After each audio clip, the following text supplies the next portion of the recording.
We love you, Leeds. Hello. Welcome back to Imagine Not Being Leeds on this Friday night in January. It's cold, it's miserable. I'm skint because it's January, like most people. But yeah, I'm here to talk about Leeds United. Evening, Matty says, Nige. Evening, Nige. Hope you're well, mate. Yeah, I'm just really enjoying doing these lives late on at night now. I tend to lay in bed staring at the ceiling most nights, not being able to switch off. So I'd rather come on here and speak to you fine fellows. So yeah, a bit of a stream about Daniel Farke. Evening, Andrew. Hope you're well, mate. I'd like to get some people in chat. Hopefully with a mixture of opinions, really. Obviously, we play tomorrow in the FA Cup. We're top of the league. I don't know if the people in here saw, I did a subscriber show a few nights ago, which were really interesting. With a bloke called Stevie, who's a good friend of the channel, and he had, I think, a bit of a wild take on Farke. He's just not impressed with him at all. I don't know if the people in here saw that. Very passionate fan, and I love that. And it just got me thinking, about doing something a bit more in, just honing in on Farke rather than the current affairs at the games and the players, etc. I just thought I'd like to do a bit of a stream just about Farke to see where people's heads are at, because I think it's absolutely wild. If people don't rate Daniel Farke at this level, I think it's wild that there's still some sections of the fan base that want him out. But it's it's a matter of opinion.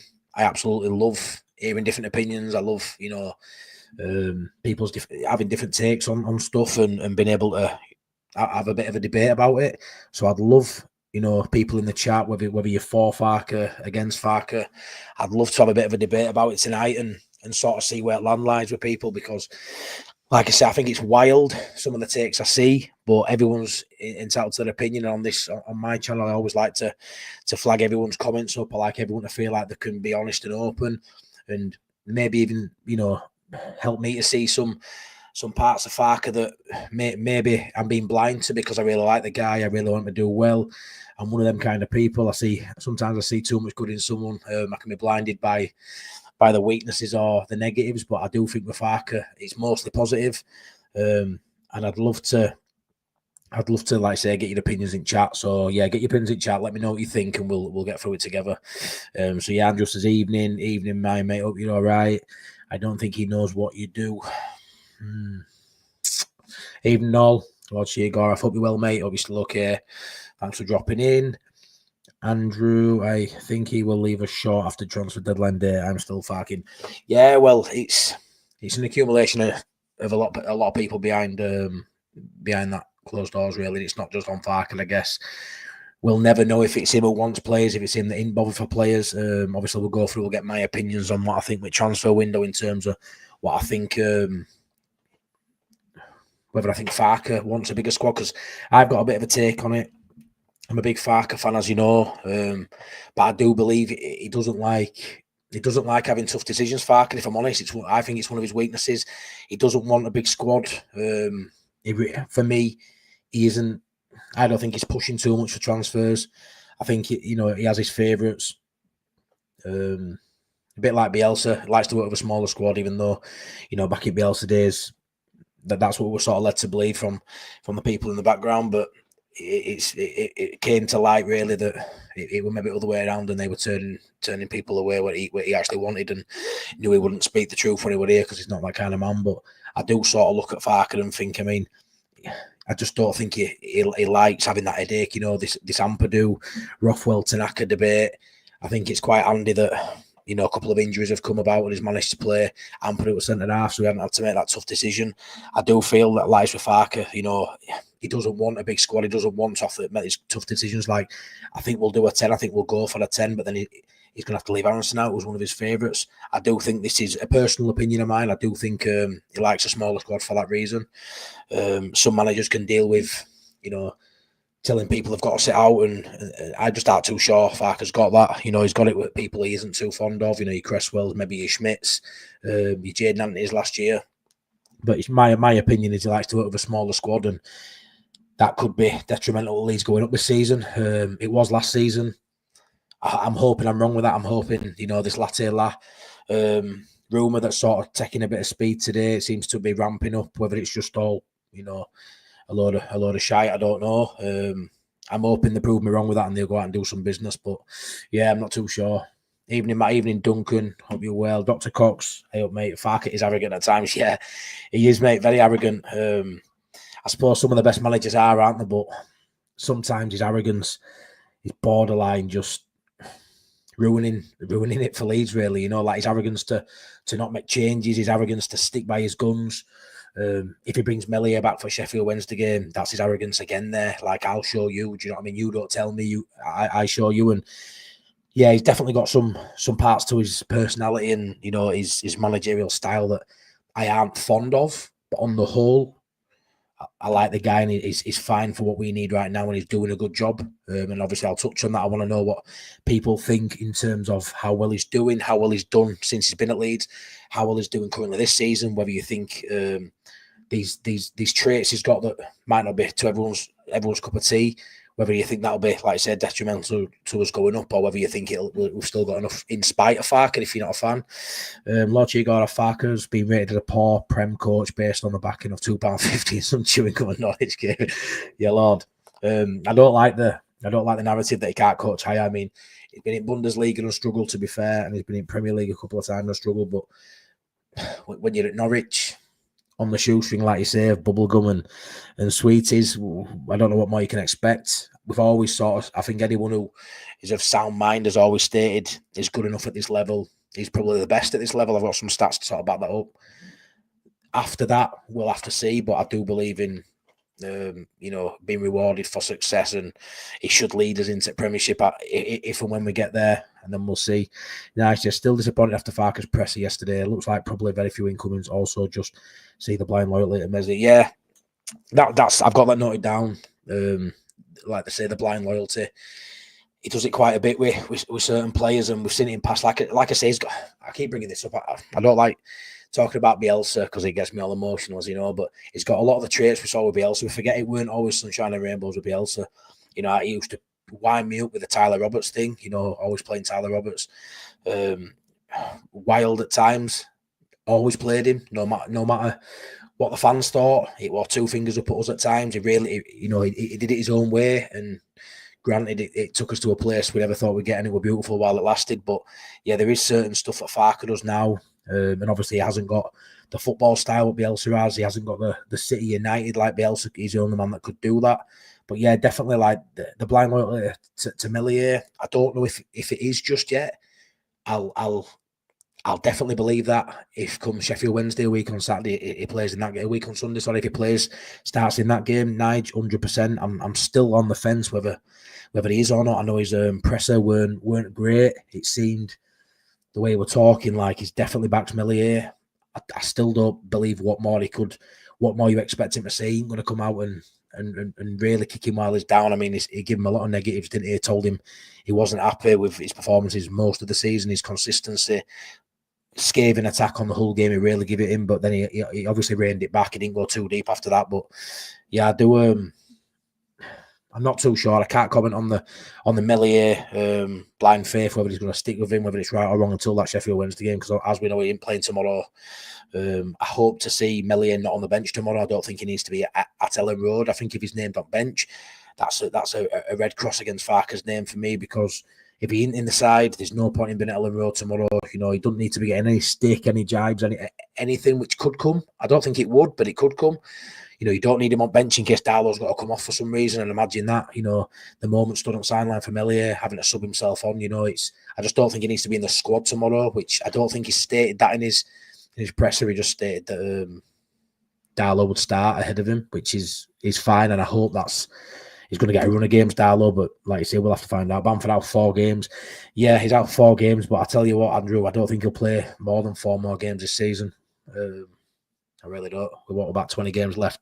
I don't think we'll see 4 more appearances out of him, pal. This will be one of 2 or 3 more injuries before now at the end of the season. It's just timing again, and it's just timing. When I kind of thought we might get him out to play for some football potentially, I know with a big ask to get him out playing football somewhere with wages on, but I was hoping he might move on in January. Not to be. Evening, John. Hope you're well. Dr. Cox. Andrew, I wish it was for the rest of the season, to be honest. What is that, Bamford injured? Feels cruel saying it, but yeah, it's I don't want to see him really playing, Andrew. But if 2 go out, we've on the smallest squad. Yeah, I mean, we've got such a small squad. It's a bit of a strange one because in terms of numbers, it's really small, but in terms of quality, it seems fairly deep. Like on that bench, you've got a fair few players that are starting players who are just on bench for current form, I'd say.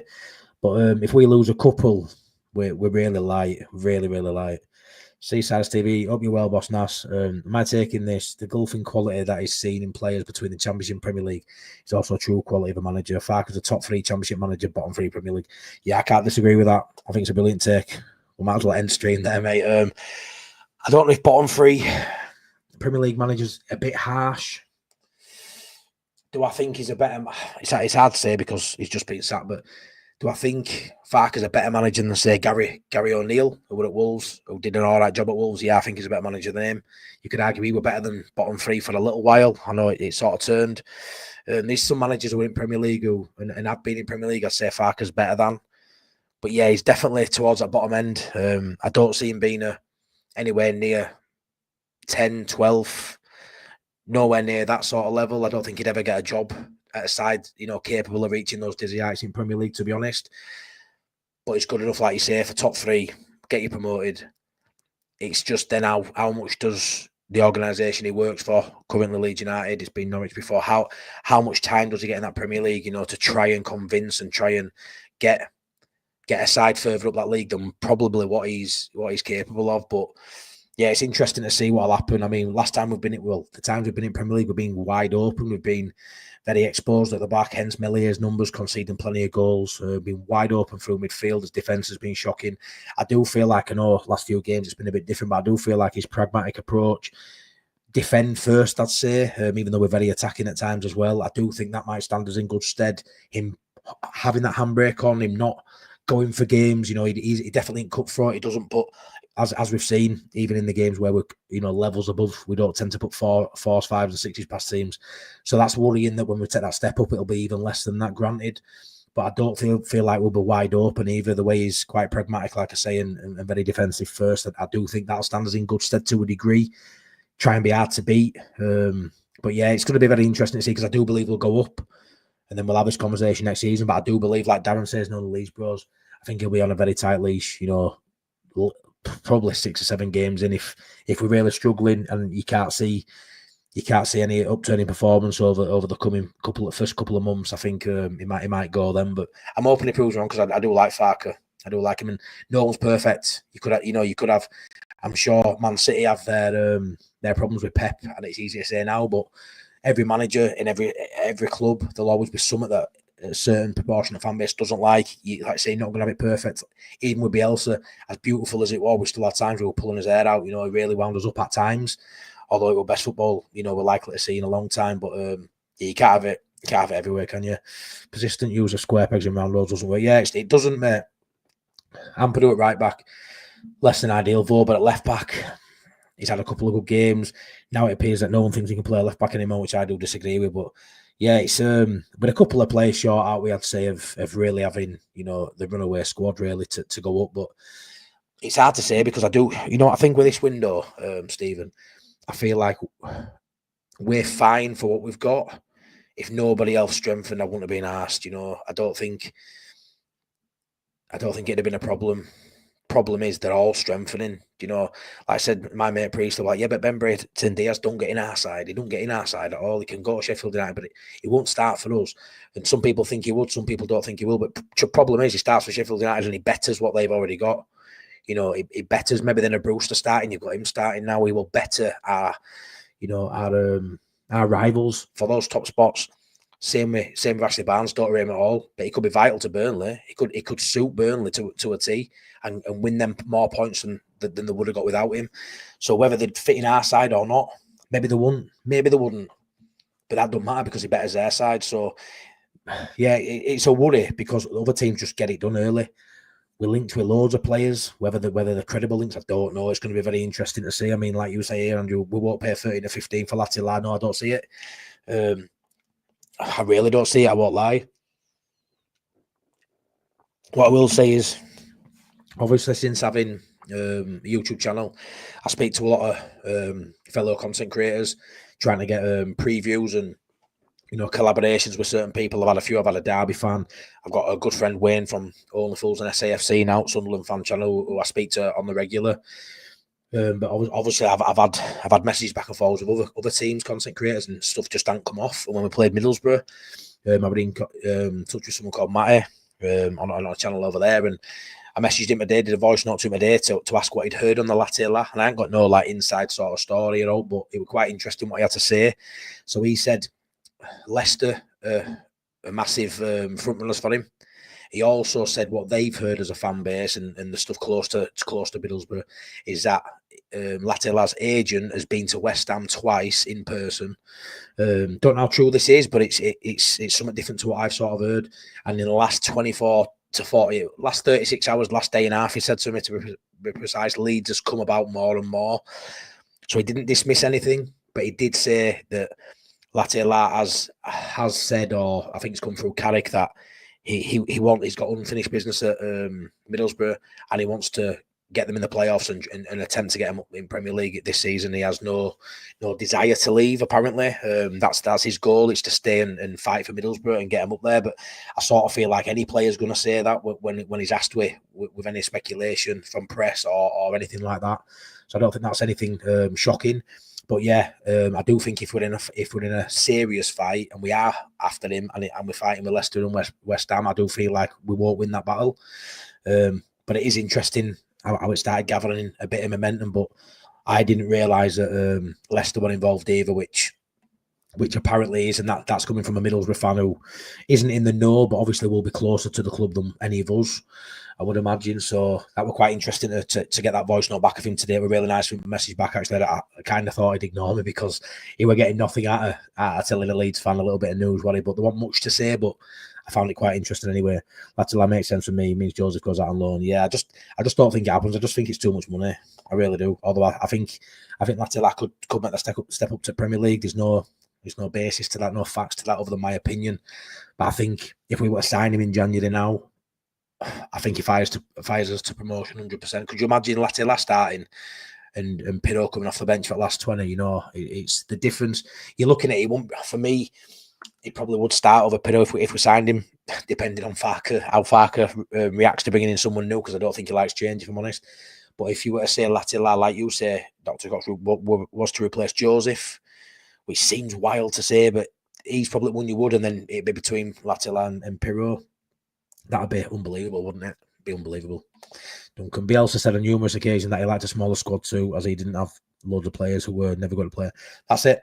He did, mate. And like I say, I think Farke is exactly the same. And I think I'd be the same, to be fair. The kind of man I am, I don't think I'd like to look at, 10 players and tell them they're not playing. It'd be quite hard, but he's got quite a thick squad now. He's having to tell 5 or 6 really good players at the minute they're not playing. And he's been dead straight with Gilavogi when he signed and said you're not going to be playing. Darlow, I think, pretty similar. So he has got to do it. It's part of his job. But I do feel like he doesn't like those conversations. I feel like when he has had these conversations, sometimes he's not handled it too well. Hence the Charlie Cresswell fallout. What are we seeing now with people like Joffe? What we're seeing with Isaac Schmidt? We haven't heard of any fallout, no. But is he handling those situations well? It's up to your own interpretation, I suppose. Could Joffe have got minutes certain games? Is it been harsh bombing him out of the squad totally? Isaac Schmidt, what's happening there? There's a few bits and pieces into what I'm just not too sure if is it a Farke thing? Is it just timing for some players? It's just not working out, or is it a bit more of a deep-rooted thing where Farke's stubborn? That word comes out a lot with Daniel Farke. Doesn't make it mean he's a bad person. Don't mean he's a bad manager, because the stats prove otherwise. But he's very stubborn. Yes, but Farke's not. Bielsa and struggles to make changes.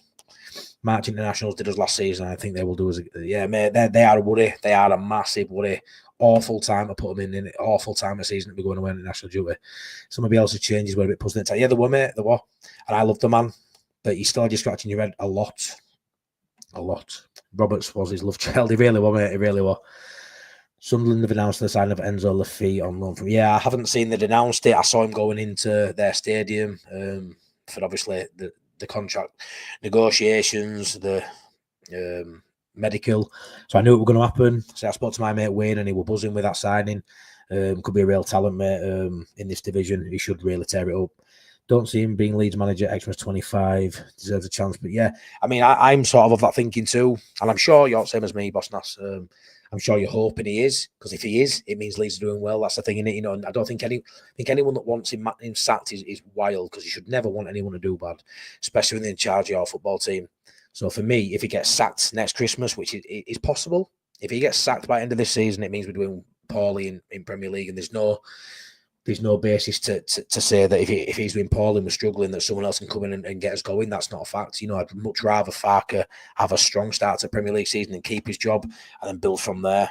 But it's definitely a possibility, mate. I can't disagree with that. Joe Blackburn, absolutely convinced it'll be Darlow. No doubt for me. Yeah, well, it will be tomorrow, won't it? Darlow going forward, Joe, is that what you think? Yeah, you think it's going to be Darlow going forward? Because, like I say, his press conference, a lot of people have said how it's very damning that he's going to continue with Melly. And honestly, I ain't too sure. I really ain't too sure. I think if Darlow's an half good game, doesn't make any howlers, and it looks okay, I think Darlow could start against Wednesday. And there aren't many people saying that. Ian Bannister, he needs to fuck off. Take Meslier with him, yeah. Oh God, it was funny that subscriber show I did when Stevie come on and I asked him. He were giving it to Farke. I don't know if he's in tonight. I hope he is. He were giving it to Farke, and I said, so I guess you Farking as a joke, and he were like, Farking, I'm Fark, fuck off. And at that point, I just lost it. I was just in stitches. I'm a Fark, fuck off. I'll never forget that there. I don't think it was just proper Yorkshire man, proper going for it. Hilarious. Wants that football back on pitch and stuff, you know, like Bielsa days. But I feel like you just got to look at that like that was the anomaly with Bielsa, wasn't it? You know, you're never going to get that again. Bamford's out, Pido's out tomorrow. He's been carrying knocks and strains. So are we going to continue with Joseph, a young guy, learns trade 49s, go get 9? Yeah, but if everyone gets fit, you know, Bamford's only 4 weeks now, 3 weeks, I think now, end of Jan. Pido's only missing this game. It's not a long-term injury, although I do know, Nigel, if it goes to show how frail we are, if he was to get a long-term. But if he's only out for a game, Joseph comes, you know, he bags a couple of goals, hopefully tomorrow. You could, in 3 weeks' time, have three fit strikers. Joseph maybe in a bit of form. Pido still doing what he does. You got to get Latilla. Where's he fit into that? I'm just not too sure they'll do it. I really are. I'd love them to. Like with Gillavogie thing, you know, when they went out and signed a free agent. When do Leeds ever do that? Never. They never do that. I'd love them just to go out there and you know, just do something on Leeds, like go out there and spend this money. You know, January windows we've got wrong so many times. Even the years we've actually shown a bit of intent when we spent all that money on Jorginho and brought him in January, you know, and we brought Vobel in the same window. Vobel did all right in Prem. Jorginho didn't come good till the year after. You know, even when we spent money, we haven't always spent it wisely. And most of the time we don't even do that, do we? Darlow tomorrow, Mellier, definitely. Yeah, that's what I'm being told, mate. That's what everybody's telling me.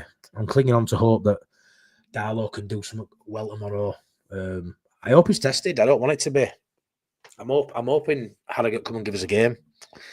I'm hoping they come and give us a game and we get to see Darlow. You know, not tested too much, don't get me wrong, but yeah.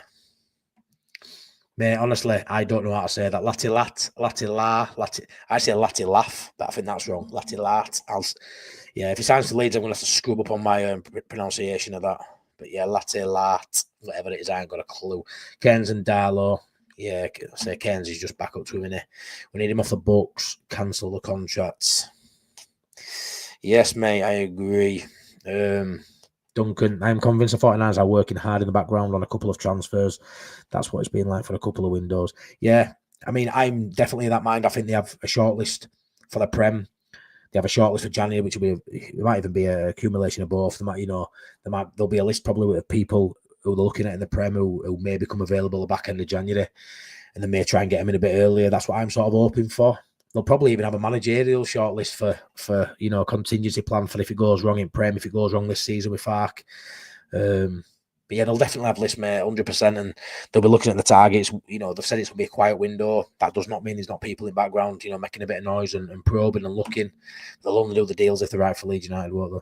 Definitely Darlow tomorrow, but Meslier back in. Farke's love child can't do it wrong until it's... Yeah, and this is a massive fault on Farke, innit? You know, you've got to reward people when they play well and when they do well, but you've also got to punish them when they don't. And I don't think you can just gift somebody, which I think a shirt, a starting jersey at Leeds United is a gift. you know, it's priceless. You know, what any of us in this chat would do to play for Leeds United, whether we're good enough, young enough, fat enough, thin enough, should I say, regardless of who we are as people, what we would give, what a dream scenario would be to pull on that shirt and run out on the Welland Road, you know. And I just don't think you can just keep gifting certain players it, you know, and you should never be confident of getting a starting shirt at Leeds United. Never. But there is a few, in recent times, and definitely now with Melia, you know, I just feel like it's definitely confident he'll have a shirt no matter what. Next one, please stick a like on the video, please, and please subscribe. I've got 51 in here, which is massive for me, to be fair. So please, if you haven't subscribed, just subscribe now, please, and you get to listen to me talk a lot more shite over the coming weeks and months of this glorious season. Yeah, he did, mate. He did. He got found out this season. I don't think he's a great manager. He got a decent bounce at Wolves. He did do all right, but I still don't think you can say Gary O'Neill's a better manager than Farke. That's sort of where I'm alluded to.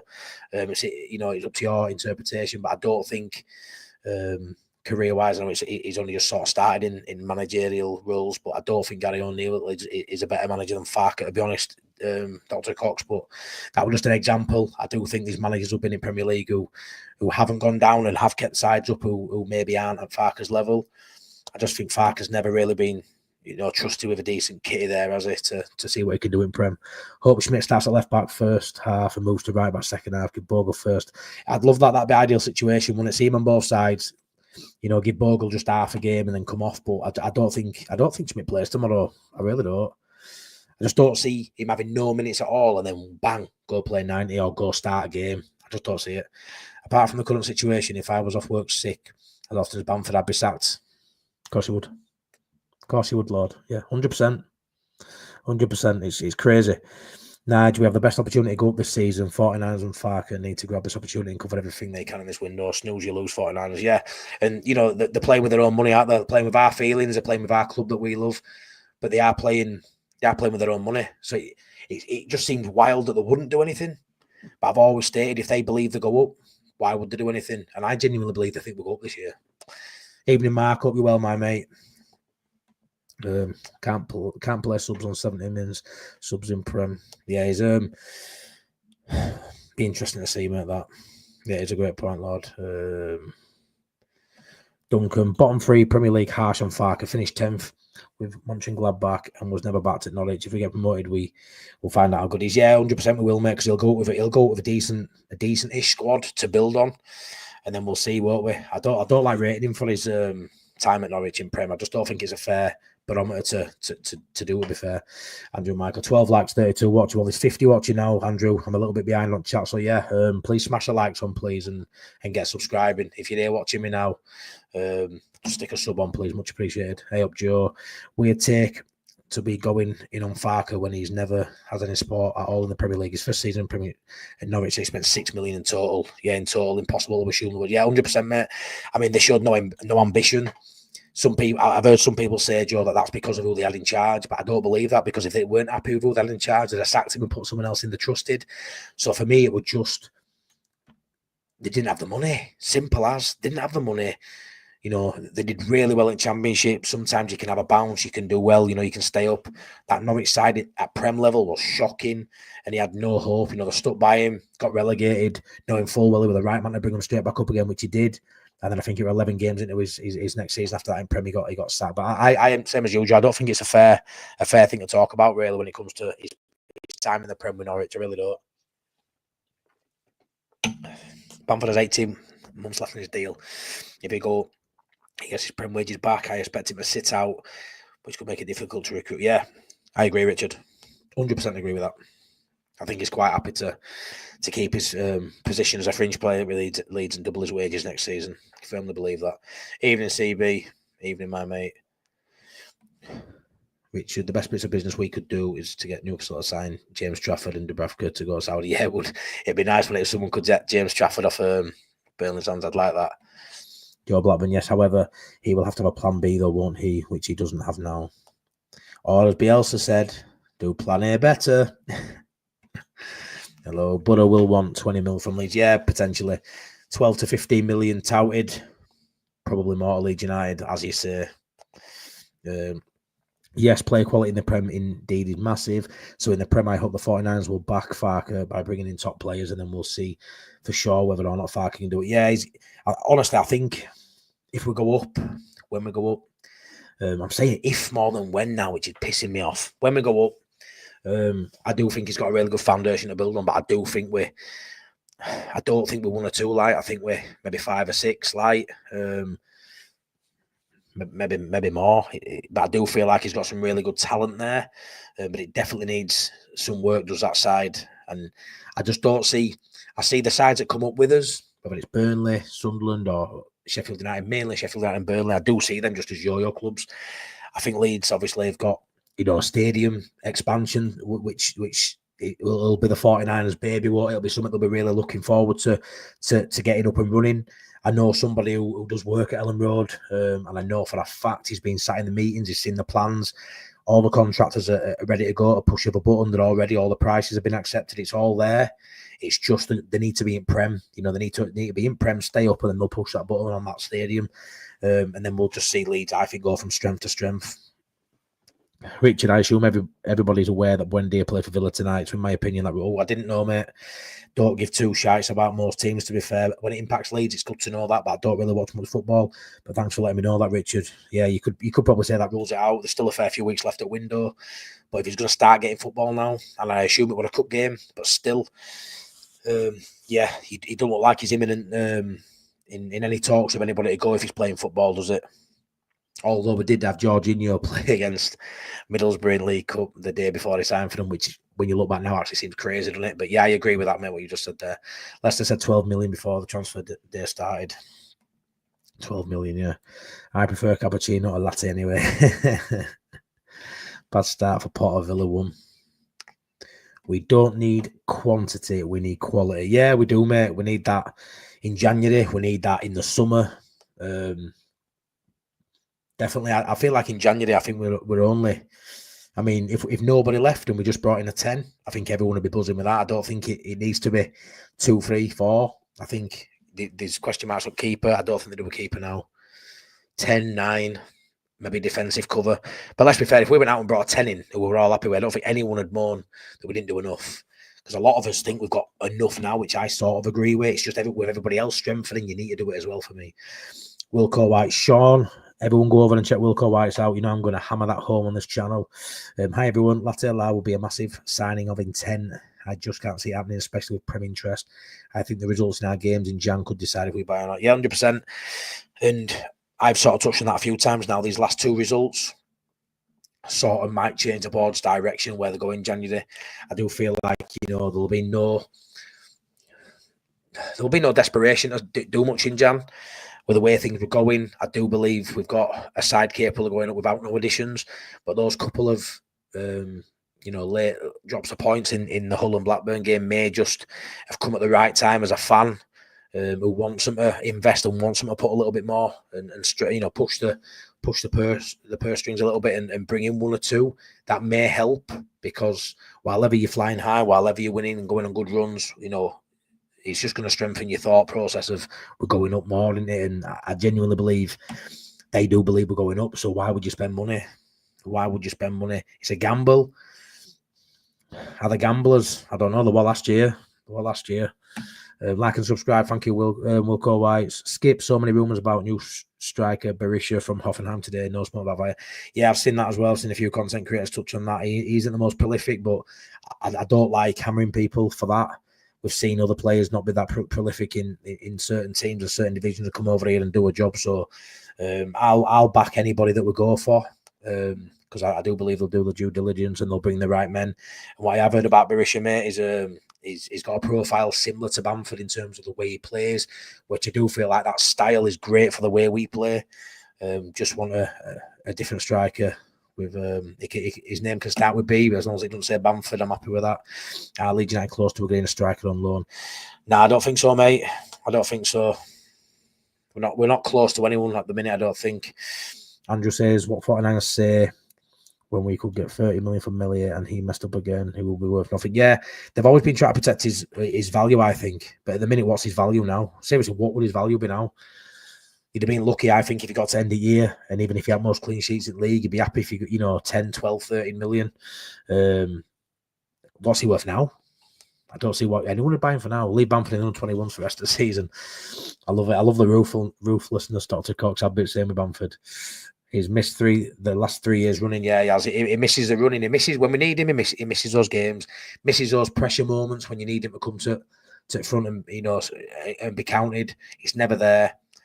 This January, when we thought we might be able to get rid of him, he's not there. It's just a shame. Evening, fellas. Evening, all these bros. Hope you're well, mate. Skip a 18-month loan too long for me. Is that for the Barishma guy? Yeah, I don't think we'll do a loan for 18 months, to be honest. Yeah, I'm just not sure. I'm not sure what we do. Definitely what I don't see his loaning a striker. Latte lad be a signing, but it'd be too much. They aren't going to loan him to us. Berisha, are we going to loan him? I just don't know. I know he's fallen out of love at Hoffenheim. He's got a bit of stick and they want to get rid. I just aren't sure we'll do much up there. I really don't. I feel like he's happy with Pirro, Joseph and Bamford. I think you've got to remember Bamford's always injured now. I don't think he should be in the team, but they will look at it like it's only another 3 weeks injured and then he's back. If they keep Joffrey, it's a travesty on Joffrey's part. It's just not good enough. He needs to go play football. Wolves are rubbish, to be honest. Yeah, they are. Hi, Wayne. Thanks for popping in on our live, mate. If Schmidt doesn't play tomorrow, cancel his contract and let him go. Yeah, my takes on that. If he isn't in that side tomorrow, I think starting as well. There's got to be questions asked, and they would already asking those questions as it is. Is he even a Leeds United player if he don't play tomorrow? It'll be very, very damning to not see his name on that starting team sheet tomorrow. It really won't be. All eyes on Darlow tomorrow. Yeah, it is, mate. All eyes on that team sheet for a game. Honestly, for an FA Cup game, that I love FA Cup. Yes, sound, but it's not one I was massively excited for. I won't lie. It's a romantic tie. I'm interested now, obviously, with everything that's going on, but I weren't buzzing with that tie. Not as much as it would have been if it had been a Scum or a bigger club, but that team sheet tomorrow, I don't think I've been this excited and this intrigued, I'd say, to see a team sheet an hour before kickoff. I cannot wait to see what this lineup is tomorrow. I don't know if it's going to be kids. I think he'll treat it like a league game. I think it'll be fairly strong. Is Schmidt playing? I'm so intrigued to see what he does. Is Aronson going to start? Is he going to rest him finally and play somebody else in 10? Is he going to play a winger? Oh my God, a winger in the 10. Is he going to play Rothwell in 10? I can't wait to find out. And it's just a cup game. But it's so many questions to be answered. Schmidt, Cresswell 2.0, 100%. It's going that way. He just hasn't kicked up a fuss like Charlie's dad did, has he? He just hasn't kicked up a fuss yet. Maybe that comes later in the season. He's biding his time. He's keeping quiet. He's got his head down. But so much a miss. Be interesting to see how long the 49ers give Farke in the Premier League if it doesn't start well. Yeah, I don't think long at all. What time are we meeting tomorrow? We haven't even spoke, have we, Priestley? I ain't even going tomorrow. I ain't going to game tomorrow, mate. I didn't get a ticket, Paul.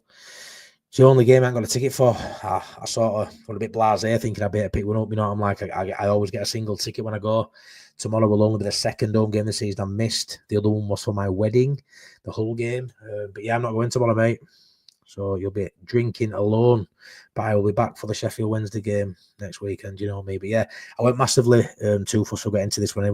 We had some on tomorrow, and it was going to be a bit rushed, so I didn't get a ticket. And then I sort of thought I'll have a look, but they've all gone. So yeah, I'm not going, buddy. Borja signs banned for 6 games for spitting at Chris Mepham. Yeah, horrible. Great player, but he's got that in his gear. He's got that in his locker, hasn't he? Do you think Farke has more pressure on his shoulders compared to Bielsa? Yeah. It's hard because we'd be able. Great question that way. Great question. Don't even know if I'm qualified to answer that, but thank you for asking such a poignant question. But yeah, you got to think with Bielsa. He came in, we had no hope, but we'd also been out 16 years, and he got us there. So we've been there. So has Farke got the same pressure? I think Farke's got more pressure on. He's got a better side. The expectations there, you can see it now. You can feel it at the ground. Yeah, I think Farke. I don't know if you agree with that, Wayne. Let me know in comments. Yeah, 100%. I'd say Farke's got more pressure, but he like I say, under Bielsa, the pressure was massive as well. We're really massive. We haven't been in that division for 16 years, and it'd have hurt massively if we definitely wouldn't have gone up that second time and he'd have moved on, and we'd have probably never got up there at all. But yeah, I feel like the pressure's definitely gone up. That he's got the money, he's got the backing. There's more pressure from the board, I would say, because look, we just, we always say we're a sitting giant, but look at that. Look what's all sat waiting now to happen. 1 second.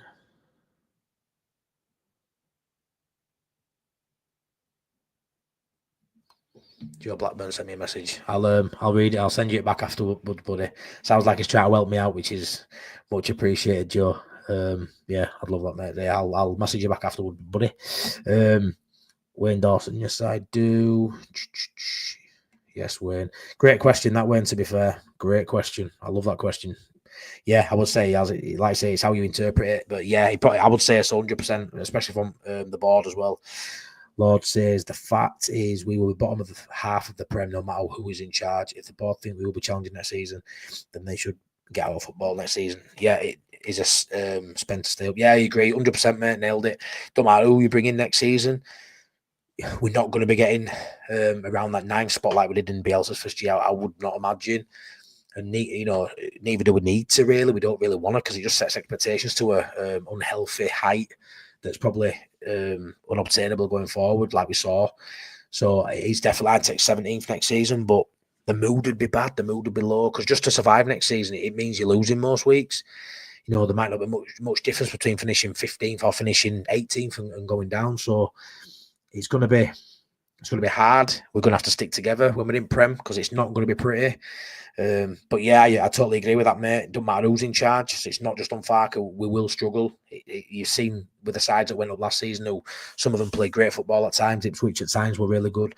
Leicester had a big gap that did get took back and lost the manager, but still, look at them struggling. Southampton again beat us all 3 times we played them. Bottom of league. It's difficult. It's difficult. We're now in a very close 4-horse race for automatic promotion. 5 margins will count. Smart teams strengthen when on top. Yeah. We're definitely not a smart one, are we? It's just not something we do. Not something we do as a club, and it's very frustrating. Nice says, who would we play at fullbacks if Firpo and Bogle were injured? Vauban and Byram keep getting injured too. Yeah, they're two you'd have to say, though, wouldn't you? It'd have to be Vauban and Byram, or Schmidt and Byram. It's hard, really. We've got probably less cover at right back. We've only really got Byram and Bogle. If Schmidt, yeah, it's difficult because I don't know where Schmidt fits.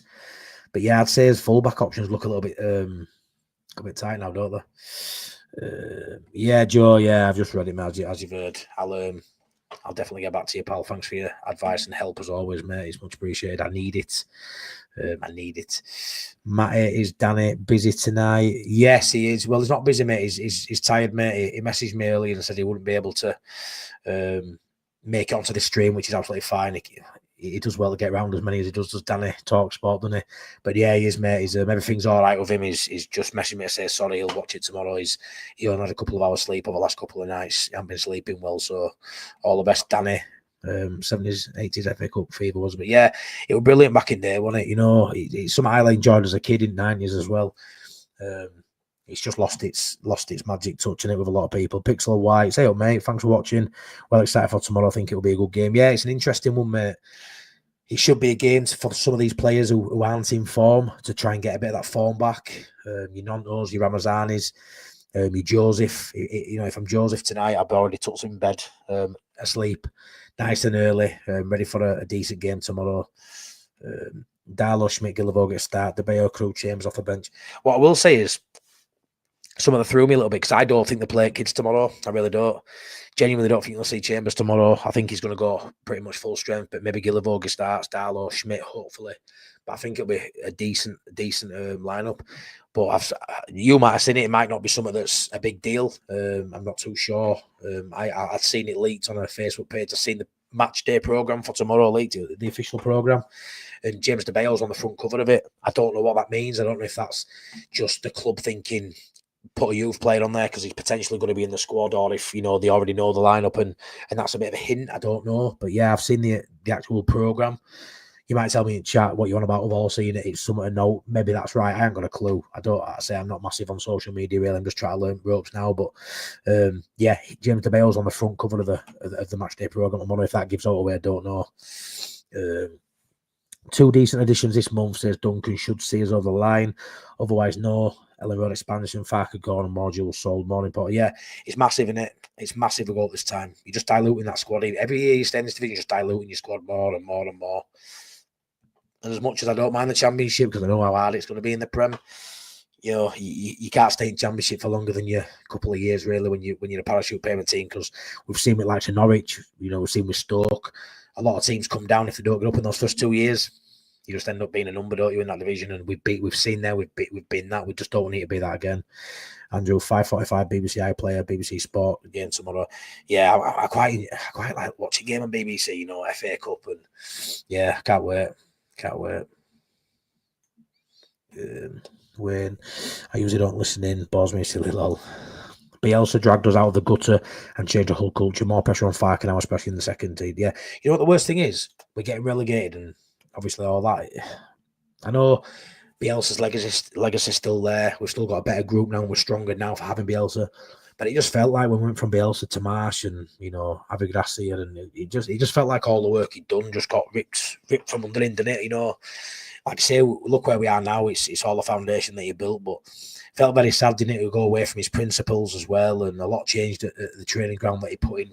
You know, a lot of his ideas that he had in there, and the beds and the relaxing areas, it all got ripped out for the media suite with Jesse Marsh. And yeah, I still hate that time, you know, when he left. I was absolutely good. I was crying, I was heartbroken. Absolutely heartbroken. Which I know no one's bigger than club, but it went bloody close with Bielsa at times. It really did. Joe Blackburn, all good. Work got boring, so gave it a go. Thanks, mate. Absolute legend, mate. Lucky to have you, mate. Us down at the bottom of it. You're always sticking your hand in to help us. Absolutely love it. Cheers, mate. Who do you want in the next round of the FA Cup? A top six, Ellen Road or small team? I'd want a top six. I want a cup run, I do. But we always, the more games you play, the more risk there is of getting knocked out. I would definitely like a big game at Ellen Road. I can see already at bottom, Joe Blackburn's a crap side. I've got mates that I want to give their first match, and even, yeah, I understand that. But yeah, I want.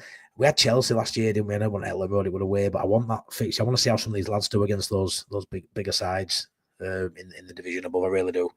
But on the other hand, I also want to go deep into competition, so I don't really know, to be honest. So, you know me. I'm always led by chats, always. I always go down avenues you want to go down, and I absolutely love it. But I did take some notes, and you know me, I don't do much research. It just all flows from my very simple mind. But I would like to just put some Farke stats out there. Check me out. They're probably wrong. I don't know. But Farke, so this season, obviously, as we know, 26 games, 15 wins, 8 draws, 3 losses, 2.04 points per game, 53 points in total. What more can he do? Apart from, you know, the obvious win more games, be clear by more. You know, there's only one number one position in the division, and we hold that position currently. Do I think we'll stay there? I do personally, yes. Is a cause for concern, yes, because the other sides are strengthening and we currently aren't, and they're on us right up as arse as it is. Is there a chance that these could be?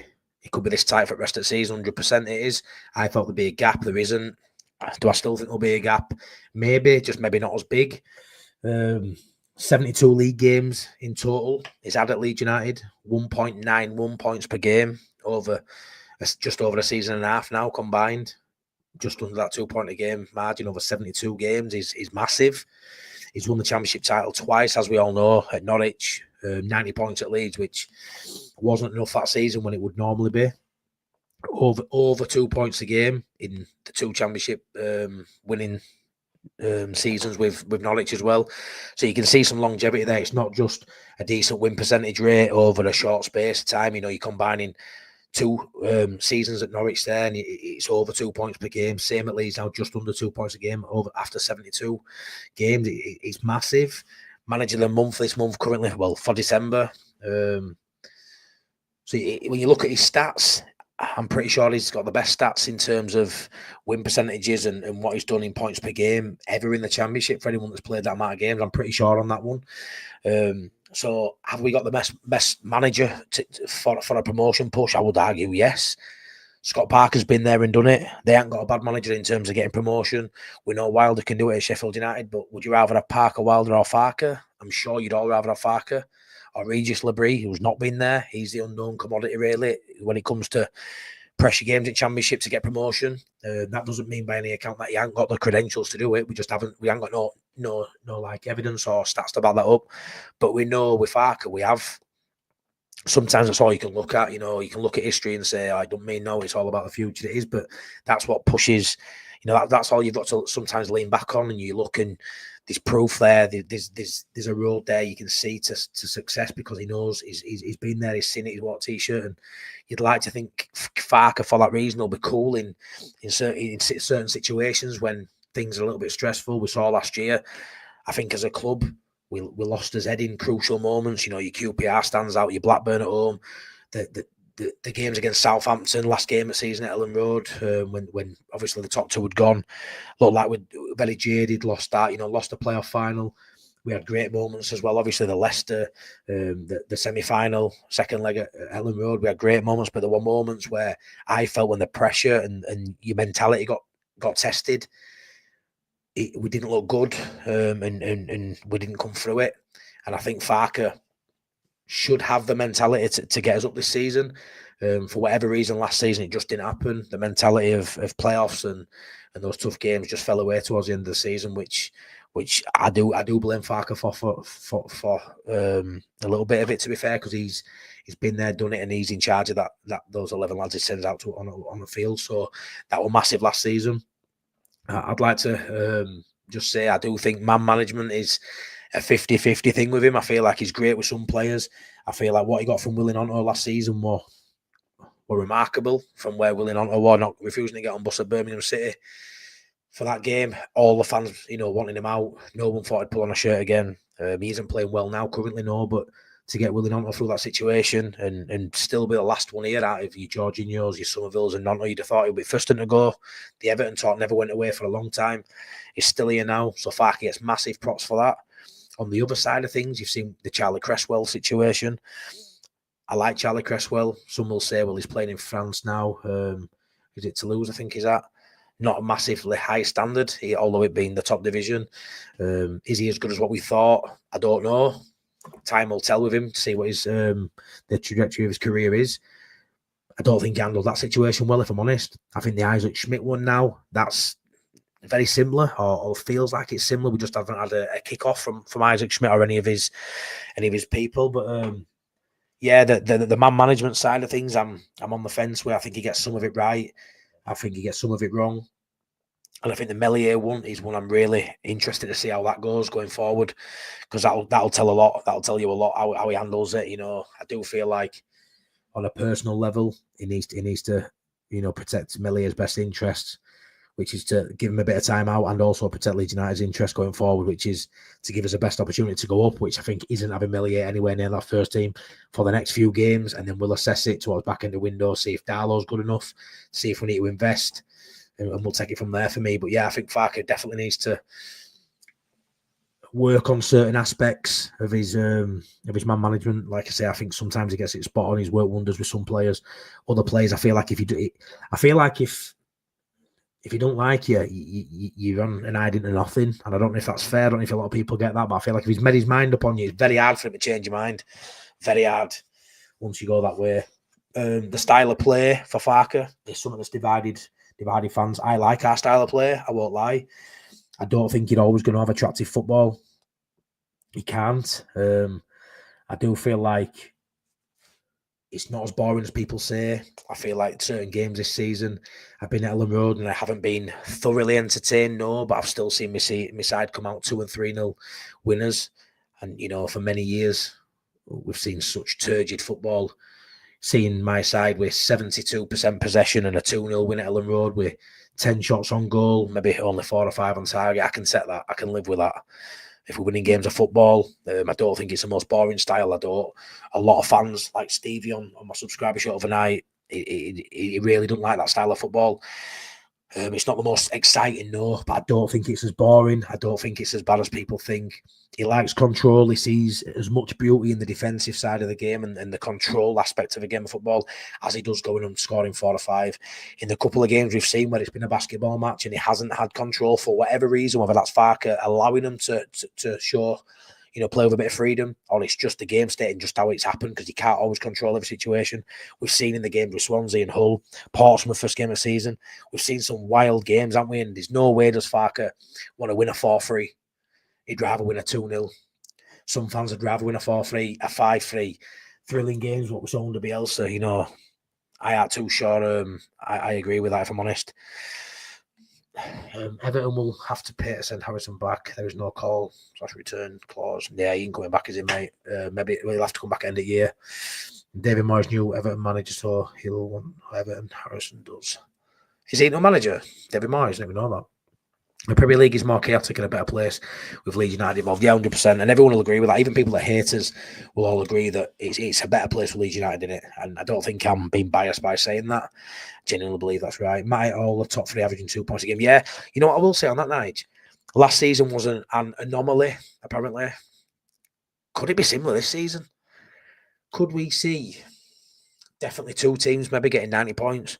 Maybe 2 getting high 80s? Could it be similar in terms of 4 teams in and around that 90 points? I'm not saying 3 or 4 teams will get over 90, but could it? I mean, Burnley play rubbish football. Sheffield United don't play the best football. I think Sunderland play better football than them, but the games they're not as consistent. They do concede goals, so they've always had to score more than Sunderland. But I do feel like there's a conversation to be had, Nige, where 4 of us are going to be very close to 90 points. A couple of us over, and a couple of them right on that 90 points, and that maybe that just goes to show that last season, we all thought it was an anomaly. Would it be a very Leeds United thing to happen where we get 2 seasons back to back where it's just unheard of in the history of football, and we get it twice in a row? Could you even imagine if that happens? It'd be absolutely wild, wouldn't it? Leeds United, not Leeds divided. Yeah, I'll say I put that as my title yesterday because they're divided by the 2 keepers. But yeah, we are Leeds United, mate, 100%. Although some people, like you say, do sit the other side of the fence. Who plays 10 tomorrow? Want Brendan to rest? I think Brendan plays, mate. I'd like to see. I say Nonto in 10. I want to see a winger playing 10. I want to see Nonto or Solomon. So ideally, if I could pick, it'd be Solomon. Still got 8 days till we play Wednesday. I want to see Solomon in there. I want to see Nonto right, Ramazani up left. Michael gutted. Looks like we have to go for Dyche now. Hey up, Sean. Hope you're all right, mate. Yeah. Andrew Michael, all good. How's you? I think Joffrey, number 10, will remember. I saw Evie make a really good point on the Leeds Bros show, though. If Joffrey is potentially leaving, which we don't know if he is, we don't know. I know there's definitely talk of it. Will they risk him if he's close to leaving for injury? And will they risk cup tying him if he's going to move to another club? And potentially that could be a deal breaker. If he goes to a club who's still in the FA Cup and he can't then play because he's played for Leeds United, that's an interesting one that Evie said. We all pretty much know how it's going to be with Melier. More mistakes will happen, and the defenders clearly don't have trust for him. Farke's future hangs on his decision to back him. Yeah, it's massive one, mate. It's one of his biggest calls after mate since he's been at Leeds, isn't it? You saw how the back line was with him. There's definitely some unrest there. And it's good for 2 more of them, Nige.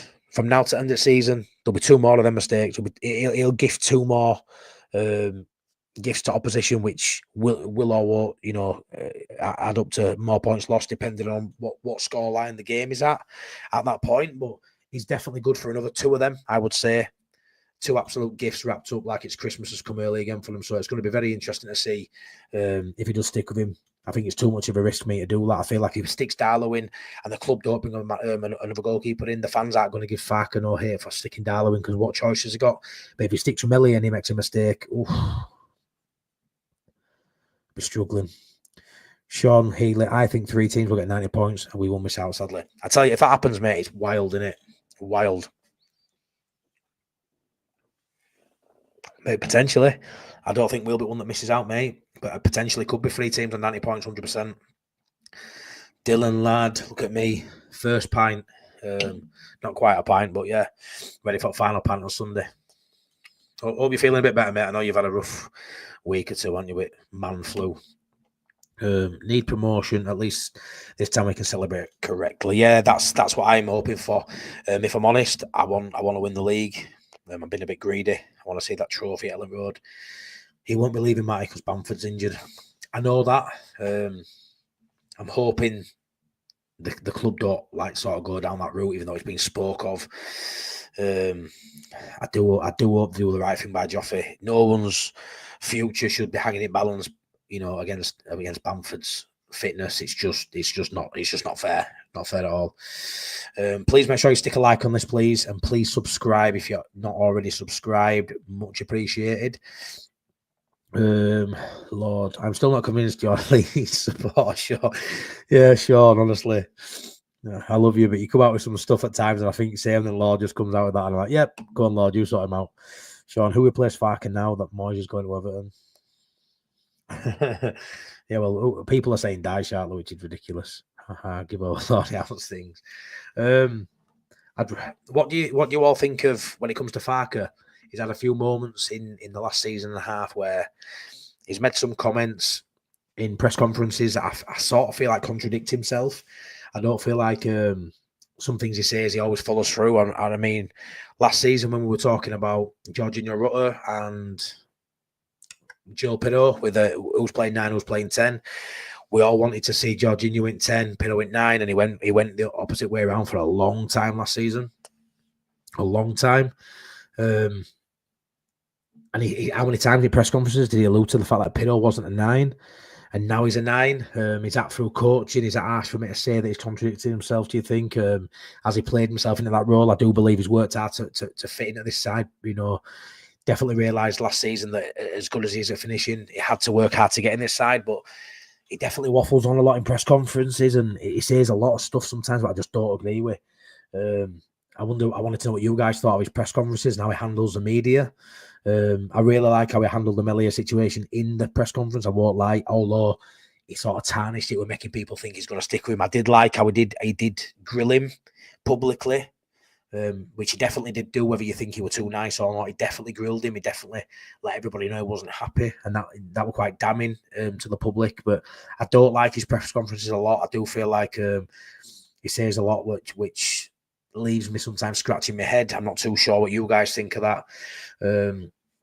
He's also had one of the other subtle things I don't really like about Farke. So I'm going to tell you all the bits I don't like, even though I rate him as a manager.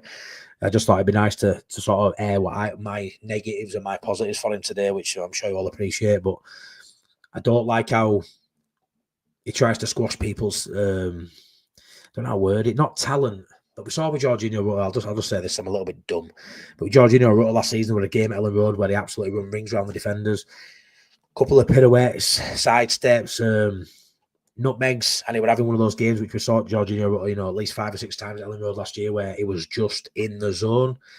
And I remember afterwards, he made a comment that I told him to sort of tone it down a little bit. He doesn't like that side of the game. We saw with Gilavogi this season. There was a game where he came on for the last 6-7 minutes, and his instructions were, I want you to be like Claude Makelele, which what a player he was. But I found it bizarre that he used that analogy. He actually used that player's name. And instead, he started, he tried to play like Zinedine Zidane, which he didn't like. And I know he gave the ball away and almost cost us a goal, did Gilavogi, but I feel like the ability to let your players express themselves and play with freedom, I feel like that's a negative. I feel like sometimes it could be not a nice way to play football, if you get what I mean. A bit too rigid at times. I do feel like you should be allowed to express yourself on a football pitch and just show your talents, and that's definitely something he's said before in press conferences and sort of match reactions. It's something he don't roll no punches. He just say what's on his mind. But I do feel like that's a negative that I've seen over the last couple of years, that some of these players that have that bit of flair and have that little bit of star quality, he doesn't like to embarrass the opposition, I think is how he's worded it before. And that I also see that in performances where you can see 4, 5, 6 goals in this game coming, and then all of a sudden, a flick of a switch, and you don't see a score in another one after first half of football, thinking this could be a cricket score. Plymouth game, prime example this season. You get to half time and you're flying, and you just think there's going to be plenty of goals this second half, and we'll just leave it here. We'll just leave it here and we'll just coast. And that's frustrating as a fan who pays the money, so invested mentally, financially, emotionally in your club. You want to see him, go for it. And I feel like it's an instruction not to go for it. I don't know how you guys feel about that as well. Get your comments in, let me know. Well said about Joffrey's future, mate. Cheers, my mate. Yeah, Farke talks too much. PR bullshit in the press. Yeah, he does, mate. Like I say, I am massively keen on his press conferences, if I'm honest. Yeah, he does say a lot of stuff that has me scratching my head, I can't lie. Richard Hogan, Big Sam was... Yeah, he won, mate. For all Big Sam's faults, he was the only one to see through the bullshit with Mellier, wasn't he? Told him to see it out. Yeah, he did, mate. Yeah, with Gilavogue, yeah, he did. Farke said in Thursday's presser he couldn't see where we could improve our squad. What about that there? It's just ridiculous. Like, it's like when he said Mellier was best keeper in league last season. That was before he got voted, which was strange that he got voted to be top keeper. But he said it numerous times last season. We've got the best keeper, and we hadn't. Like, statistically, you could see he wasn't. Yeah, like, that's a wild take, mate. Like, we can't, he couldn't see where we could improve a squad. Goalkeeper, 9, 10. Yeah, fair enough. I think a defensive, defender who could play fullback is decent cover. But, generally there's 3 positions, 100% goalkeeper, striker, and 10. You could easily, I say easily, but they're there. Go have a look. Go, dip into market. Don't come up with a wild claim that you don't see where you can improve the squad. There's holes in it, whether you think they're gaping holes or they're just little puncture wounds. I sort of tend to be on the puncture wounds. I think we can get away with a Band-Aid or a plaster on them. I think we've got enough. But I want more. Why not push the envelope? We're talking millions and millions and, stadium expansions and sponsorship. There's all sorts riding on this. Push the envelope a little bit. Sometimes you've got to take a gamble in life. You can't just be so rigid and so frustrating. You've just got to go do it. It's there. We're on the cusp. We are on the cusp of it. You've got to sometimes just go do it. So for me, just go do it. And yeah, saying shit like that don't help me, because it's like he's trying to. It's like he thinks we're stupid sometimes, the fans, and he's trying to get us on side. He's trying to make us see. He's trying to temper expectations. We don't need him. We don't need him tempering. We're not stupid. We know what we need, and we know what we need them to do. Just go do it. Farke is all the players back. Yeah, he is. It's a massive, massive downside to him. He does all the players back. But to caveat that, we are top of the league. We are. So it's working. But there's a lot of little things that bug me about Farke. But on the whole, I am very happy with what I see and what I pay for and what I spend my time in, which is outside my family. Everything I do is based on Leeds United. It's my passion. And I am happy. I go to work every Monday morning fairly happy because we've probably won at weekend, or on a Wednesday we've played at home on a Tuesday. I go to work happy because usually we win. Usually it's a positive result. But I can see other areas of Farke's personality and his managerial style that will be annoying for players, will be annoying for fans. And he's just a really interesting topic, to get your thoughts on. Imagine the horror of having a Zidane type player. And imagine, mate, how terrible would that be? How terrible that we had a player who had the audacity to try and do some Zidane football on the hallowed Ellen Road turf. Wayne says Farke needs to be more assertive and drop players when playing bad. Also needs to give fringe players and youth more of a chance. Yeah, big time. For me, he hasn't given enough youth a chance at Leeds. He sort of gets away with it because Archie Gray was such a fundamental part of last season. So you look at that and, a lot of people say, will they give him a chance? He did, but I do still go along with that. He could be a generational talent, could Archie Gray. Maybe it's going to stunt his growth moving on.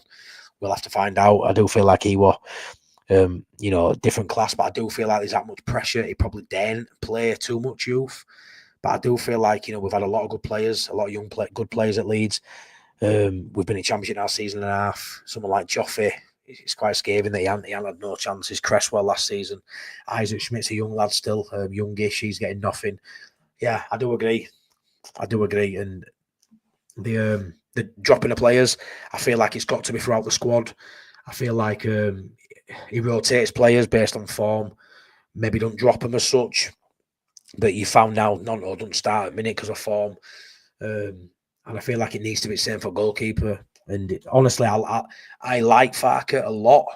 I will lose respect for Farke if Mellier lines up against Sheffield Wednesday week on Sunday. I will. There's no I can say more about that. If he plays against Wednesday next weekend, I'll definitely lose a lot of faith in Farke. Because I think it's the wrong call. I think it's the wrong call on a personal level and on a professional level. Zidane the Champo Lordy. Not a patch on Tanaka. Read that to Cox, been saying it for a year now. He's always been laughed at. Yeah. David Foster. So if Meslier messes up again, it's on Farke's head. Big mistake. Fans will do. Yeah, it's 100%. Honestly, if Meslier lines up, mate, against Wednesday and he makes a mistake, I will not be coming for Meslier.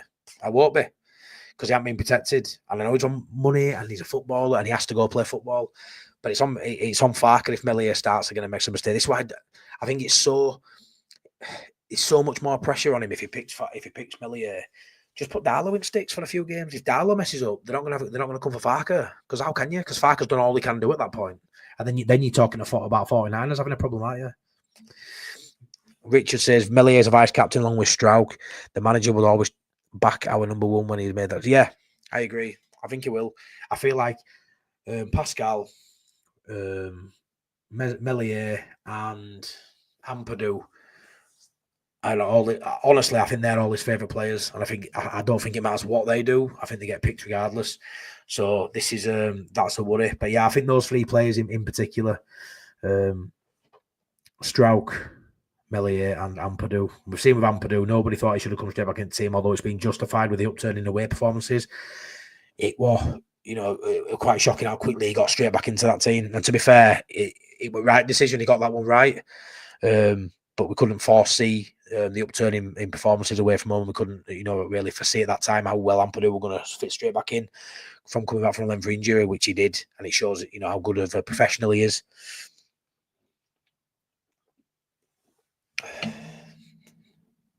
Dr. Cox, you complain a lot about him. Sit your chest and neck on the line.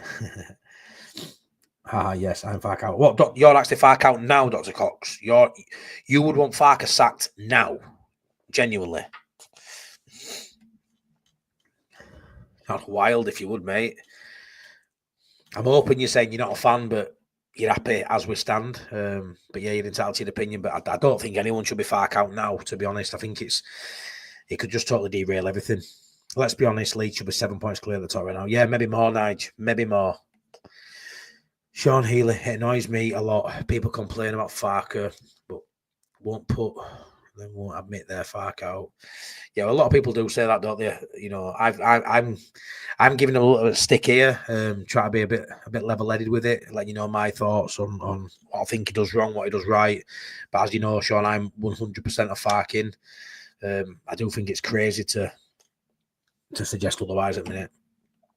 Not missing. LUFC Passion. Hey up, Matty. How are you, pal? I'm good. Wouldn't mind jumping on.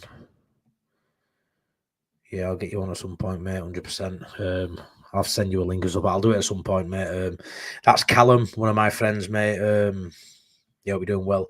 Go check his channel out as well. LUFC Passion. He's got a new channel. You know me. I'll always push the smaller channels like myself. I was starting out only a few months ago, trying to get myself seen and heard. So LUFC Passion, let's go see what Callum's all about. Let's see what his videos are like. If you don't mind giving him a bit of love and support, I'd much appreciate that.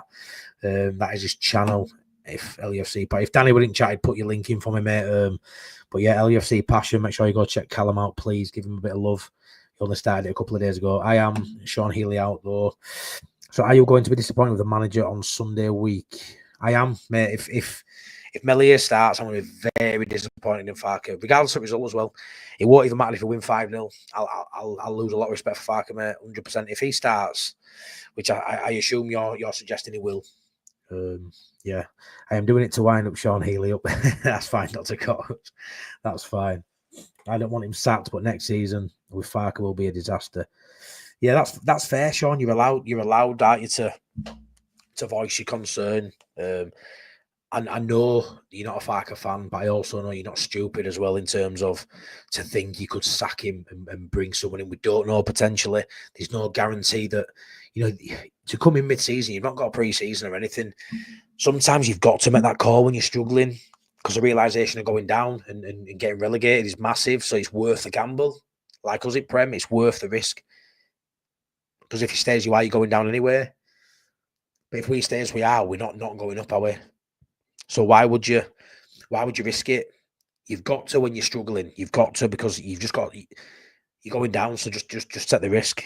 You can't say right now Leeds aren't going up. You can't. If we were fourth, which still isn't the worst, but if we were fourth right now, where Sunderland are, we're on a different I think we're more pressure than Sunderland. Obviously, if we were fourth, I'd probably be saying something similar. You know, maybe we look at it back in the change. But when we're first, you can't get any higher than first. Don't forget, you can have more points, you can have a bigger gap, yeah, but you can't get any higher than first.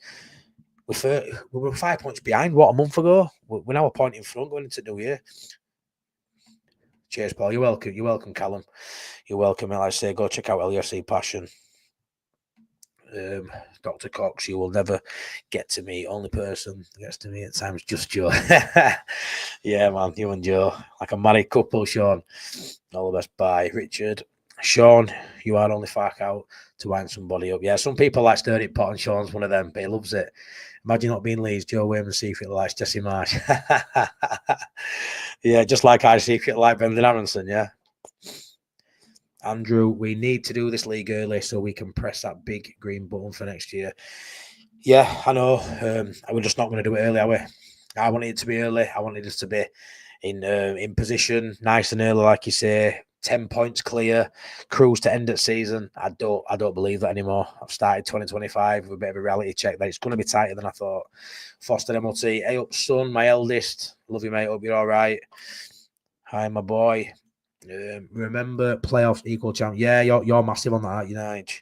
You're literally, if it's playoffs, you know, you might as well just cancel season and start next one, aren't you? Because you just don't foresee how Leeds can go up via playoffs, do you? Which I can't disagree with you. I'm sure you'd agree if you could guarantee you were promoted to go up at Wembley like Southampton. To go up like Southampton did last year is probably better than winning league, let's be honest. I saw the celebrations. I was the last Leeds fan to leave Wembley last season, at the end of the season. Literally was the last one. I haven't joking. I was sat in my seat and I looked at every single one. I was there for about 40 minutes afterwards. There wasn't one other person. The only one sat in stand, just staring. I don't even know why I did it to myself. It'll live with me forever watching them parade round and trophy and that. But I just wanted to take it all in, the good, the bad, the ugly. But yeah, it was phenomenal for them to go up that way. Like, I can't even imagine how good that felt for them. But yeah, don't even want to risk it. Top of league, front and centre. Richard Ogunfon, now it's fine, but as I said, he's not Prem. By the way, Somerville did more defending for West Ham tonight than he had ever done in his career, at least, did he? He's having a torrid time, isn't he? Sean, I think he gets us up, but probably it won't last beyond November. Yeah, but I do hope when you're a bit more level-headed about things, you know, as a fan, I do hope people do think he deserves it if we go up. I have said if we were to slip into playoffs and magically get up via the playoffs, that would change my thought process on him leading us into Premier League, because I do feel like it would be a disaster.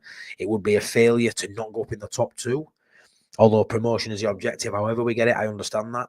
I think if we went up via the playoffs, which I don't think we will, I would say I'd potentially look at what can we bring in, you know, who can we bring in who can do better than Farke. But I think we go up in top two as I expect us to. I fully expect that to happen, and I think he deserves his chance. One more crack at the Premier League, because he's never going to get another. He's never going to get another crack at a side like Leeds. This is the biggest job he'll ever have, Farke. I'm pretty sure everyone will think that.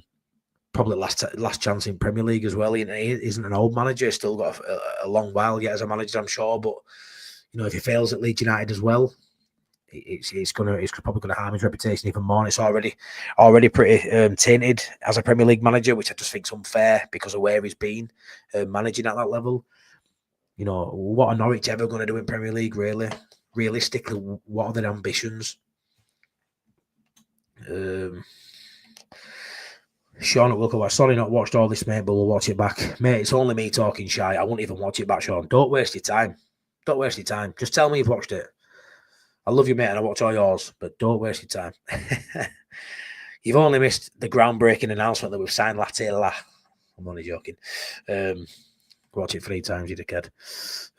Agree, Richard. It's overly backing him money-wise, and do what we did with Jesse. You get me. Now, as Matty, I've seen every playoffs Leeds have been involved in since their inception. Leeds have never got via the playoffs after 6 attempts. Too many scars there in the pal for you. Way too many scars. It's been brutal. It's been brutal, hasn't it, mate? Sean, I love watching you talk shite. I love you cleaning out your sinuses.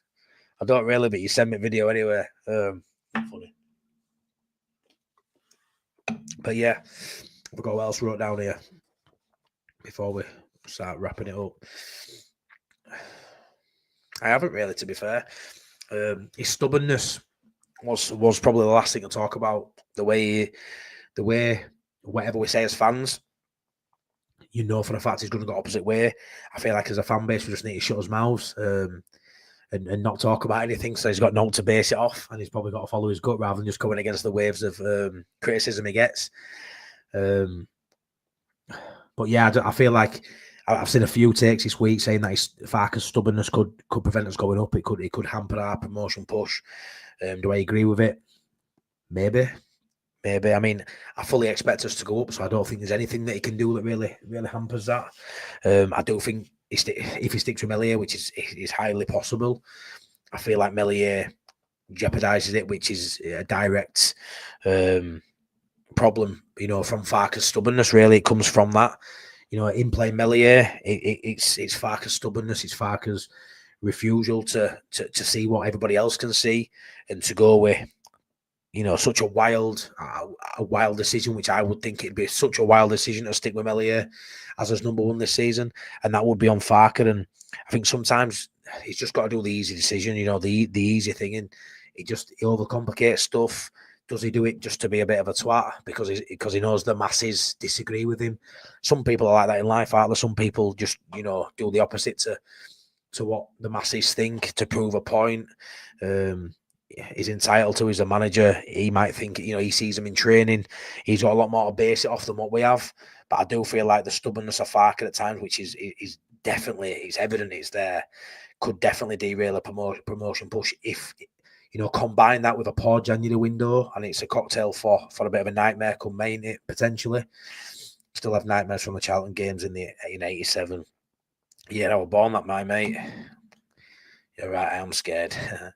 What's the worst pranks you've ever done to your mates? That's the worst prank I've ever done to my mates.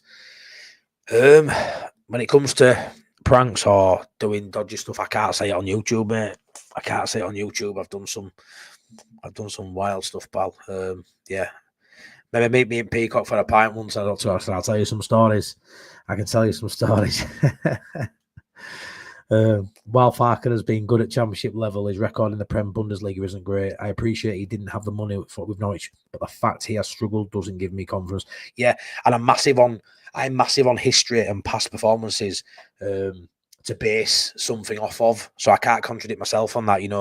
I'm massive on the 90 points. His championship seasons look how successful he's been. That should emulate with Leeds, that will do something similar. So I can't go against my thought process there and say struggle in Prem, so he'll struggle with Leeds. Yeah, he will struggle with Leeds. But what's the objectives of Leeds for the first year or two?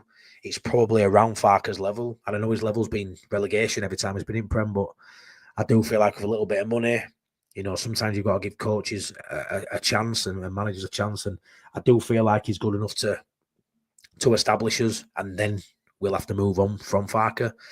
But yeah, I totally get that. It's not going to be easy next year. It's going to be a very scary season next year, mate, if we go up. Very worrying. And like you say, all you can base it on is what he's done up to press, regardless of money. You've seen Farke managing Prem, Richard, and he's got relegated every time. So I fully appreciate that. And it's definitely something that the 49ers, honestly, will be so, the leash will be so tight, Richard, so short for him. 5-6 games in, if we ain't got to win, I think he's gone.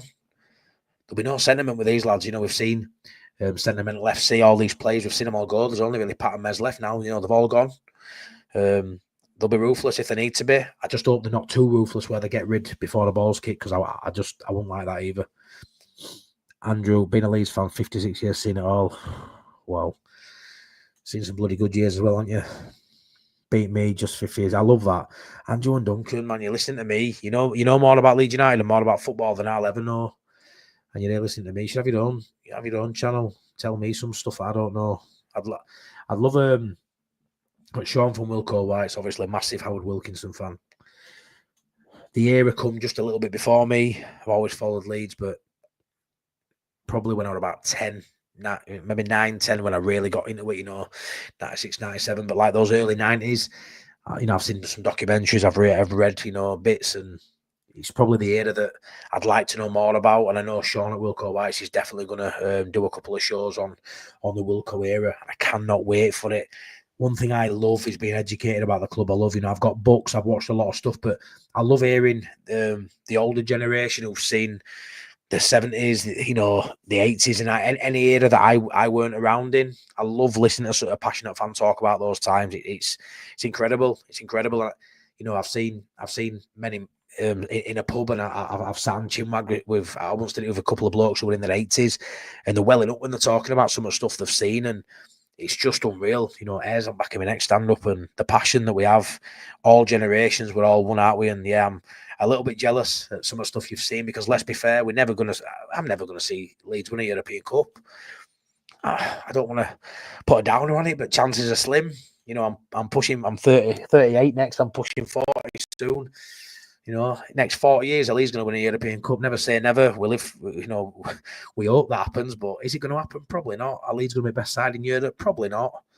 And you've seen that, and yeah, it must have been amazing times, absolutely amazing times, and it must have been awful as well to see where we've been, but you love them regardless, don't you? Sean says, I think we're all scared of only getting into the playoffs. Some of Farke's decisions aren't going to help. He is stubborn, and we will be reviewed by the board and the fans at the end of the season. Yeah, they will. I think if we get top two, mate, he stays and he has a crack, doesn't he? But yeah, you never know, do you? You never know what the board are thinking. Like I say, tight leash FC next season. He won't be given much rope at all. Was that the home games and the 3v Charlton? Me and my other mate signed my other mate up to a sperm donor register, and they sent him forms in the post, and his dad was cursing. Well, that's my next one, mate. That's class. That's class. I love that. Absolutely class.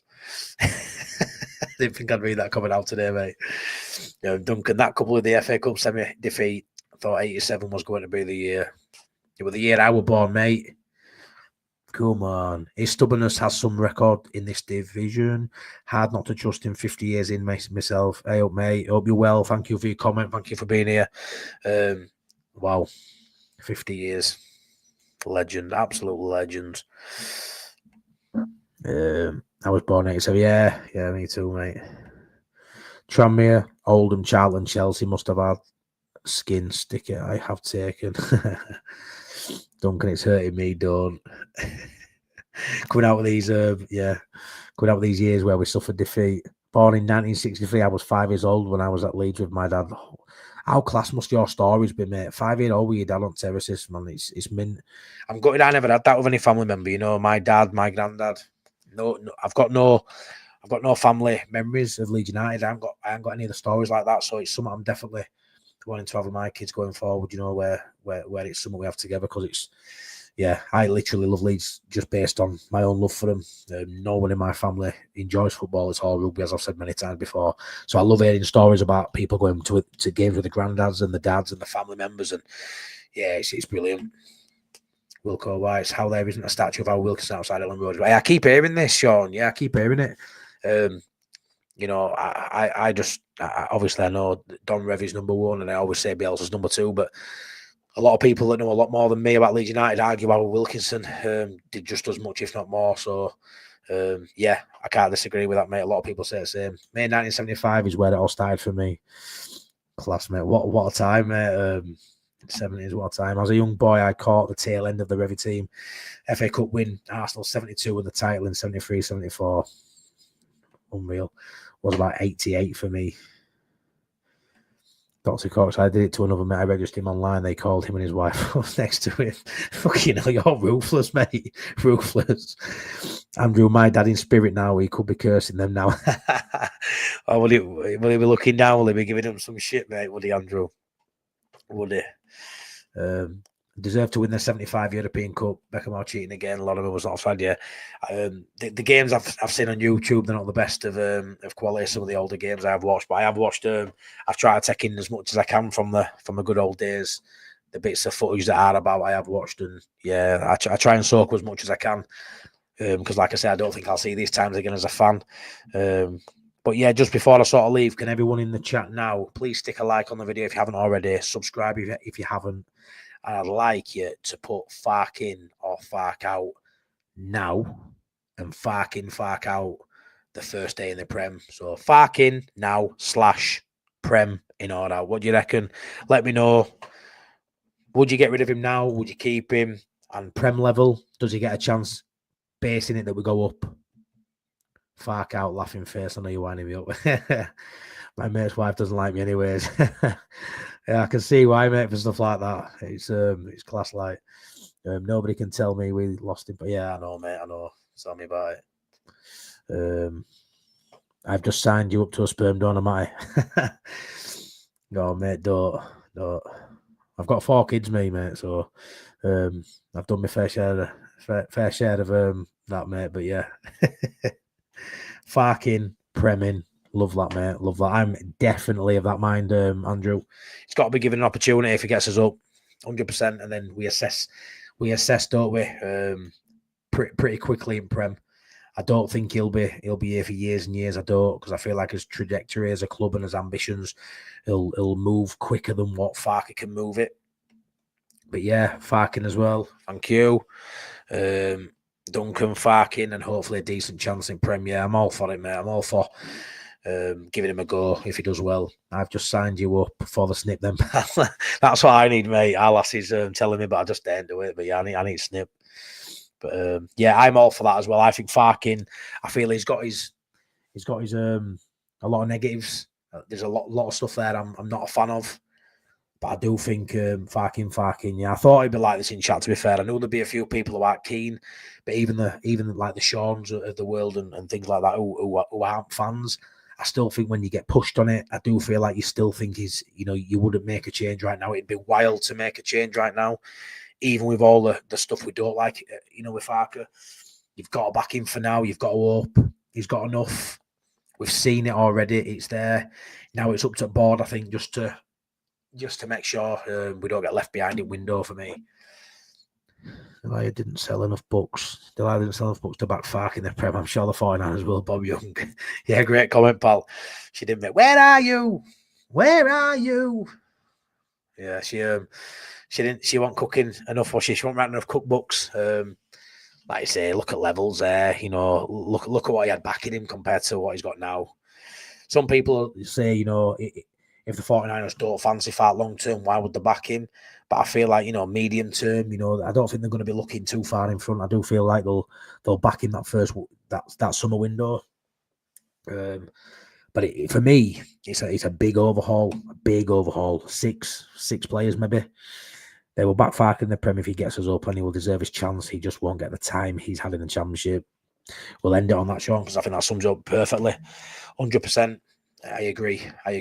The time in Championship really is another season. It's been given another year. It was always a 2-year plan, although I don't think it was. I think we really wanted to go that first year, obviously. But yeah, the sort of give him another year, like they did with Radrazani did with Bielsa. They knew it wasn't all just going to go to shit that second year. They knew there was a massive chance to take that step that second year, and I firmly believe we will.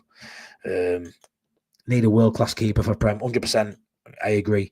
It's gone from being a position a couple of weeks ago this season when I was like, we're all right, to being it's a very poignant position now, a very important position now. In the Prem, mate, massive. A Kelleher, a Ramsdale, someone out there we've never heard of. It's got to be done in Prem, 100%. Maybe we can stick a plaster over it and get through now, but Prem, 100%, I agree. Still got a full set of Leeds stocking tabs they were used to wear. I used it them from Jack Jarlin. I used to get, wow, really? Class. I love that. Absolutely love that. Lord Sheegoff, great show. See, I don't know how much of a great show it was, mate, but thank you. Yeah, I just like doing lives. I just love coming on here and talking. I want to make sure I don't overstay my welcome on my channel, because at the minute I seem to be doing a live every night, even when there's not much to talk about. But just bear with me. I'm enthusiastic. I'm enjoying it. So I just don't want to. I suppose if you don't want to watch, you won't watch. But I don't want anyone to think, bloody hell, give it a rest, because there probably weren't much to talk about tonight. Just my general feelings. And when it's in here, I need to get out here, as you know. Duncan, cheers, mate. Enjoy the interaction. Cheers, everyone. Yeah, always. Keeper and must by Wilco White. Yeah, let's get through these last few, then we'll call it a draw. Sean Healy, I always have belief. If you don't sack a manager after January, then just don't bother, because the manager's been backed already. Yeah, it does make sense, Sean. Yeah, I agree. Yeah, it's a good point, mate. Night Lord. Andrew, Michael, thank you. Great chat, Matty. No one socks. Duncan, got a set of stocking tags too, number 7. Bob Young, just subscribed, my first time caught you live. Nice. Thanks, Bob. I go live quite a lot, mate. I like to go live at about 10 o'clock, which is a bit late at night. I seem to get good numbers and I get this core group in. I see the same faces every time I go live and I absolutely love my little community I'm building. Love it. So, yeah, I'm live a lot, mate. So, hopefully we're back in again, mate. It was a great show, mate. I love your late night chats. Calms me before I sleep. Oh, cheers, show, mate. Love that, mate. Thank you.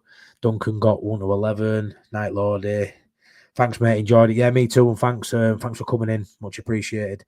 Night, pal. Speak soon. Night, everyone. Anyone who hasn't seen, I did a preview for tomorrow's game.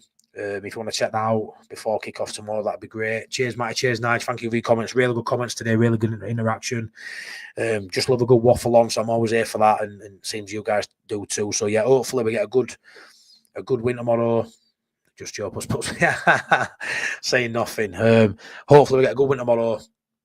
Good performance as well. Don't just want to win, I want a good performance. I want some of these fringe players to come on and you know, try and grab the shirt back. You know, knows your Ramazanis, your Joseph tomorrow. He needs a really good day, does Joseph tomorrow? Because if he can't do it, if Joseph can't do it tomorrow, that 9 looks ominous, doesn't it? We really need a 9 then. So, yeah, I am going to go into that. It's on there for you to see. It's my preview for tomorrow's game. It's already sat on my channel if you want to watch it.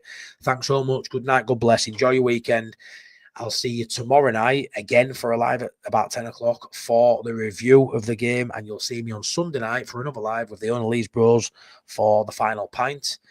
The first pint, there'll be a final pint on Sunday. But yeah, I'll be live tomorrow night at 10. And I'll be live for the final pint, probably 9 or 10 as well on Sunday. So loads to come from me. Thanks so much. Take care. Good night. Thank you. See you all later. Take care.